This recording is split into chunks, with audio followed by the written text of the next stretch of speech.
नमस्कार दोस्तों, स्वागत है आपका एक बार फिर से हमारे इस YouTube चैनल द शास्त्र वॉइस पर। आज की ये कहानी जो मैं आपको सुनाने जा रहा हूँ, यह कहानी बहुत ही ज्ञानवर्धक कहानी है। जो लोग इस कहानी को पूरे मन से और दिल से सुनते हैं, उसके घर में कभी भी कोई कलेश उत्पन्न नहीं होगा, ना ही कोई संकट होगा। उसके घर में हमेशा सुख और शांति बनी रहेगी। उसके घर में माता लक्ष्मी सदा सदा आगमन रहेगा। आपने यह बात तो जरूर सुनी होगी कि जिसके घर में रोज झगड़े होते हैं, रोज कलेश होते हैं और घर में बरकत भी नहीं होती, उस घर में कभी भी माता लक्ष्मी का आगमन नहीं होता है। और जिसके घर में सुख शांति होती है, उसके घर सुख समृद्धि का आगमन होता है और माता लक्ष्मी का निवास उसके घर पर सदा ही बना रहता है। दोस्तों, इस कहानी को सुनने के बाद हमें यह पता चल जाएगा कि घर में किसी से भी लड़ाई झगड़े क्यों नहीं करने चाहिए, और जिसके घर में लड़ाई झगड़े होते हैं वो लोग उन लड़ाई झगड़ों को कैसे इस कहानी को पूरा सुनने के बाद रोक सकते हैं। ऐसे इसलिए क्योंकि घर में सुख शांति का होना बहुत जरूरी होता है, क्योंकि जहां सुख शांति बनी रहती है वहीं पर माता लक्ष्मी निवास करती है, और जहां कलेश उत्पन्न होते हैं, लड़ाई झगड़े होते हैं, वहां पर माता लक्ष्मी कभी भी निवास नहीं कर सकती है, वहां पर दुख का निवास होता है। हो सकते तो इस कहानी को पूरा जरूर सुने। कहानी थोड़ा लंबी है तो समय निकाल कर पूरा जरूर सुने, क्योंकि यह कहानी आपके जीवन को बहुत सीख देगी। यह कहानी ज्ञानवर्धक कहानी है। चलिए कहानी शुरू करते हैं। दोस्तों, आप सभी को एक सुंदर सी प्राचीन कथा के बारे में, जो कि सत्य घटना पर आधारित है और जिसमें मैं आपको यह बताऊंगा कि संसार में मोर मोरनी की उत्पत्ति कैसे हुई है। एक भक्त की बड़ी सुंदर सी दास्तान है, जिसमें एक प्राचीन मंदिर महारानी का, जिसमें कभी भी कोई पूजा नहीं किया करता था। और एक दिन की बात, छोटी सी बच्ची की श्रद्धा माँ पर आ गई और वो बच्ची जाकर के माँ के मंदिर में माँ की पूजन करने लगी। और उसका नियम था, वो रोज ही माँ के मंदिर में जाती थी और माँ का पूजन किया करती थी। एक दिन की बात, जैसे जैसे वो लड़की बड़ी होती गई, माँ की कृपा उस बच्ची पर बढ़ती गई और एक लड़का उसी मंदिर के रास्ते से गुजर रहा था और उसने विचार किया, चलो क्यों ना मैं भी माँ के दर्शन कर लूँ। और दर्शन करने की इच्छा से जब वो लड़का माँ के मंदिर में पहुंचा, कदम तो माँ के मंदिर में ही पड़ा और उस लड़की जो माँ के मंदिर में बैठी हुई थी, नजर उस लड़की पर जैसे ही गई, वह लड़का एक टक उस लड़की को देखता ही रह गया। वो लड़की इतनी सुंदर थी, ऐसा लगता था मानो आसमान से उतरकर कोई परी जमीन पर आई थी। उस लड़की को देखकर वो लड़का अपना सुध-बुध खो बैठा और माँ से कहने लगा, माँ ये कैसा चमत्कार है, अगर ये सत्य है तो मैं तेरे दरबार में तभी आऊँगा जब मेरी मुराद तू पूरी कर देगी, और जिस दिन इस लड़की से मेरी शादी हो जाएगी तभी मैं तेरे दरबार में आऊँगा। और वो लड़का माँ से कहने लगा, आइए सुनिएगा इसे सत्य घटना के माध्यम से। सुंदर सा रूप प्यारा मीठी मीठी बातें, सुंदर सा रूप प्यारा मीठी मीठी बातें, मीठी मीठी बातें है बातों से झलकता प्यार, कुदरत का करिश्मा है या कोई देवी का अवतार, कुदरत का करिश्मा है या कोई देवी का अवतार। और वो लड़का माँ से कहने लगा, माँ अब मैं तेरे दरबार तो आऊँगा, लेकिन उस दिन जिस दिन ये लड़की मेरी पत्नी बन जाएगी, उस दिन मैं जोड़ी के साथ तेरे दरबार में आऊँगा। है आदि भवानी मेरी प्यास बुझा दे, मेरा इस लड़की से ब्याह करा दे। है आदि भवानी मेरी प्यास बुझा दे, मेरा इस लड़की से माँ ब्याह करा दे। जब दुल्हन बना के लाऊंगा तब तेरे दर पे आऊँगा, और तेरे दर पे आके मैं माँ अपना शीश चढ़ाऊँगा। तेरे मंदिर में मैं आऊँ, सर अपना तुझे चढ़ाऊँ, तेरे मंदिर में मैं आऊँ, मैं अपना वचन निभाऊँ। देवी मैं आ तू मुझ पर, ममतामयी तू मुझ पर कर इतना उपकार। कुदरत का करिश्मा है या कोई देवी का अवतार, कुदरत का करिश्मा है या कोई देवी का अवतार। और वो लड़का माँ से कहने लगा, माँ अब मैं तेरे दरबार तो आऊँगा, लेकिन उस दिन जिस दिन ये लड़की मेरी पत्नी बन जाएगी, उस दिन मैं जोड़ी के साथ तेरे दरबार में आऊँगा। है आदि भवानी मेरी प्यास बुझा दे, मेरा इस लड़की से ब्याह करा दे। है आदि भवानी मेरी प्यास बुझा दे, मेरा इस लड़की से माँ ब्याह करा दे।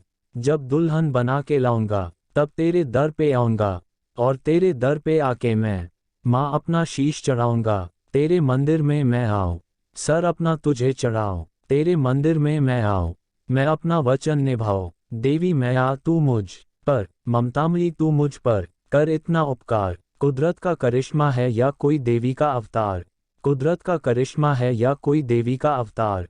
जब उस लड़के ने माँ से ये वरदान मांगा, वो लड़का इतना कहकर के वह से चला जाता है और मैया की इतनी कृपा थी उस बच्चे पर, माँ ने उस बच्चे की इच्छा को पूरा किया और माँ ने अपनी महिमा से उस बच्चे की परीक्षा को पूरा किया। कुछ ही समय के बाद माँ की महिमा से, माँ की शक्ति से, माँ की भक्ति से उस लड़के की उस लड़की के साथ शादी हो गई। लेकिन शादी तो हो गई और दुल्हन घर में पहुंच गई और वो लड़का भूल बैठा कि मैंने तो सर चाहने का वादा किया था। और जब लड़का ये बात भूल गया तो माँ को क्रोध आने लगा और माँ ने उसे याद दिलाने के लिए कुछ गांव की महिलाओं को उनके घर भेजा। और गांव की औरतें जब माँ के आदेश से उसके घर पहुंची और दुल्हन का चेहरा देखा तो एक ही बात कही कि माँ तेरी अजीब लीला है, तूने कितनी प्यारी जोड़ी बनाई है। लड़के ने जैसे ही ये बात सुनी कि इस लड़की पे तो सारी कृपा तो माँ की थी और ये लड़की जो मिली है मुझे वो माँ की कृपा से मिली है, तो लगता है इस बात को भूल गया था, आज मुझे याद आई है, तो चलो चलते हैं माँ के दरबार और मनाते हैं मैया को। तो क्या कहने लगा, कुछ दिन बीते तो वो समय है आया, लड़का लड़की को फिर ब्याह के लाया। कुछ दिन बीते तो वो समय है आया, लड़का लड़की को फिर ब्याह के लाया। जब आई याद वचन की है कि तैयारी पूजन की है, जब आई याद वचन की है कि तैयारी पूजन की है, संग लेकर अपनी बाला और साथ में छोटा साला, संग लेकर अपनी बाला और साथ में छोटा साला, और देखिए साथ में अपने छोटे साले को लेकर के और अपनी पत्नी को साथ में लेकर के मंदिर के पास पहुंचा तो उसकी पत्नी बाहर खड़ी नज़ारा देख रही थी। तो लड़का बोले कि मैं मंदिर तो जा रहा हूं लेकिन जो मैं करने जा रहा हूं इन दोनों के साथ कर कैसे पाऊंगा। और माँ से क्या बोले, माँ तीनों प्राणी जा पहुँचे, तीनों प्राणी जा पहुँचे इस मैया के दरबार, कुदरत का करिश्मा है या कोई देवी का अवतार। इतना कहकर वो लड़का माँ के मंदिर में प्रवेश करता है और जाकर के सबसे पहले माँ का पूजन किया और पूजन करने के बाद मैया की तलवार निकाली और अपना सर धड़ से अलग कर दिया। बहुत देर हो गई और मंदिर से कोई आहट नहीं आई तो लड़की कहने लगी, भैया जरा मंदिर में जाकर के देखो तो जीजा जी अभी तक क्यों नहीं लौटे। और साला मंदिर में प्रवेश करता है तो देखता है एक तरफ जीजा का सर पड़ा है, एक तरफ धड़ पड़ा है। घबराकर और घबरा कर के कहने लगा कि माँ मैं अपनी बहन को कैसे मुंह दिखाऊंगा, क्या कहूँगा मैं अपनी बहन से, और सोच रहा है क्या सोच रहा है। कुछ देर हुई तो हृदय अकुलाया, मंदिर के अंदर फिर साला आया। कुछ देर हुई तो हृदय अकुलाया, मंदिर के अंदर फिर साला आया।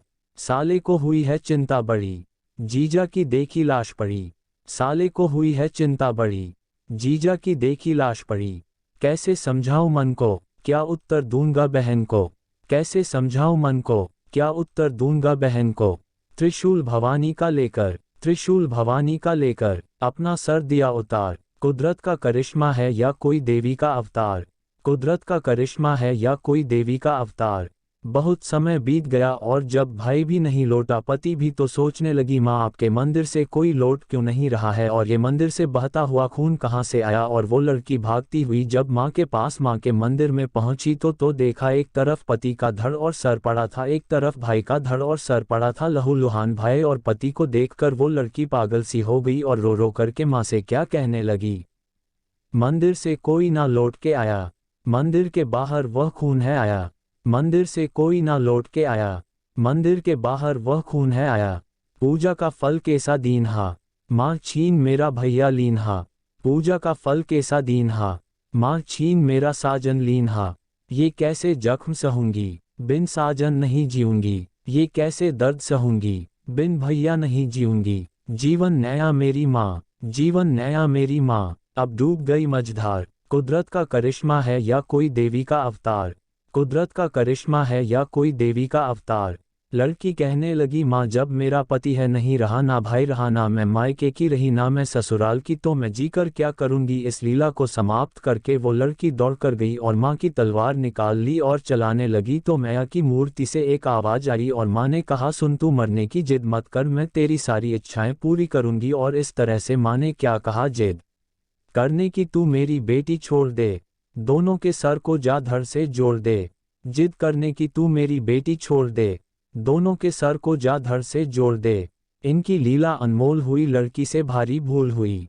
इनकी लीला अनमोल हुई, लड़की से भारी भूल हुई।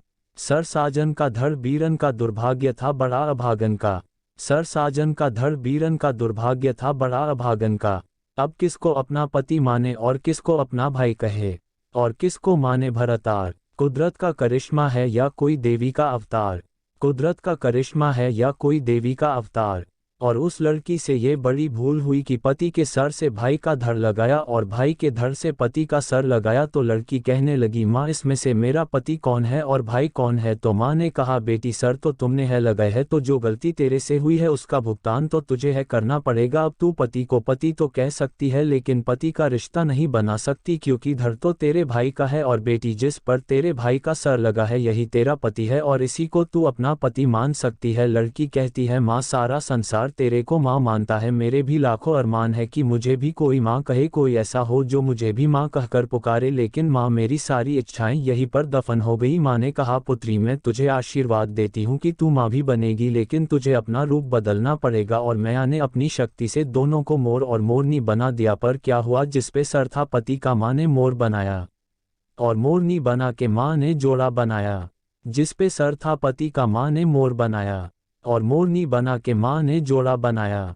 माँ ने कहा, तू अपने पति का सुख नहीं पाएगी, तू अपने पति की सारी इच्छाओं को छोड़कर बस तू अपना पति समझेगी तो सारा सुख पाएगी, और तू जो अपने पति से सुख चाहती है वो तुझे कभी नहीं मिलेगा, क्योंकि जो तूने गलती की है। दोस्तों, कहानी पसंद आ रही हो तो वीडियो को लाइक कर लो और चैनल को सब्सक्राइब कर लो और कमेंट बॉक्स में जय लक्ष्मी माँ जरूर लिखना। आगे उसका भुगतान तुझे है भुगतना होगा। तू अपने पति को देखकर और जो उसके आंसू गिरेंगे कि जब मोर नाचता है तो बड़ा है सुंदर लगता है और मोर अपने आप पर गर्व करता है कि मैं बहुत सुंदर हूँ, लेकिन जब मोर अपने आप को देखता है तो खुश होता है। जैसे ही पैर पर दृष्टि जाती है तो वो रो पड़ता है कि वो पैर उसके भाई के है और मोरनी छुप करके देख रही होती है और मुख से जो झाग निकलता है और मोर की आंखों से जो आंसू गिरते हैं उसको मोरनी पीती है और गर्भ धारण करती है। और माँ उसके मरे हुए भाई को, जिस पर पति का धड़ लगा हुआ था, उसे कबूतर बना दिया और दोनों को आशीर्वाद दिया कि क्या जिस पर सर था पति का माँ ने मोर बनाया और मोरनी बना के माँ ने जोड़ा बनाया।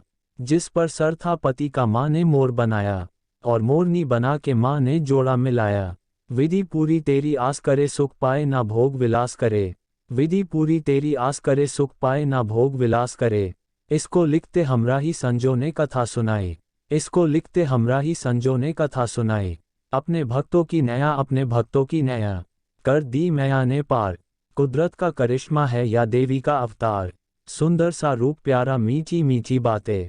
सुंदर सा रूप प्यारा मीठी मीठी बातें। मीठी मीठी बातें है बातों से झलकता प्यार। कुदरत का करिश्मा है या कोई देवी का अवतार। कुदरत